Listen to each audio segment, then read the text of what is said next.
বিমান বাংলাদেশ এয়ারলাইন্সের সাবেক ব্যবস্থাপনা পরিচালক কেভিন জন স্টিভ সহ ১৬ জনের বিরুদ্ধে আদালতে অভিযোগপত্র দিয়েছে দুর্নীতি দমন কমিশন দুদক। মিশরের ইজিপ্ট এয়ারের দুটো উড়োজাহাজের লিজ অনিয়মের ১১৬৪ কোটি টাকা আত্মসাতের মামলায় এই অভিযোগপত্র দেয়া হয়। বুধবার মামলার তদন্ত কর্মকর্তা ও দুদক উপপরিচালক আনোয়ারুল হক অভিযোগপত্র দাখিল করেন।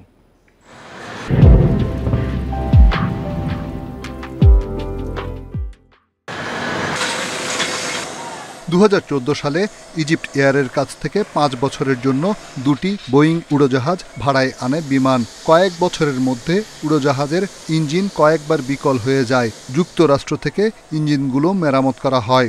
এরপরও বেশিরভাগ সময় বোয়িং দুটি বিকল পড়েছিল।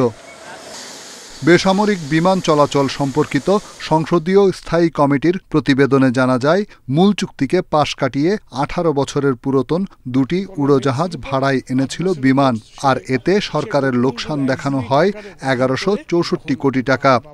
লিজ সংক্রান্ত একটি বিষয় দুর্নীতির অনুসন্ধান হয়েছিল বেশ কদিন আগে। দীর্ঘ অনুসন্ধান শেষে এজাহার দাখিল করেছে দুর্নীতি দমন কমিশন।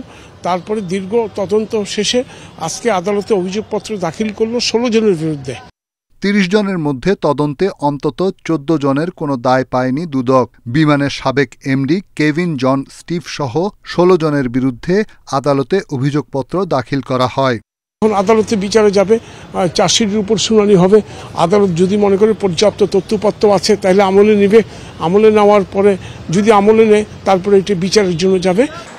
এর আগে গত বছর ফেব্রুয়ারিতে এই লিজ অনিয়মের ঘটনায় বিমানের ৩০ জনকে আসামি করে মামলা করে দুদক। রিশাদ হুদা, ইন্ডিপেন্ডেন্ট নিউজ, ঢাকা।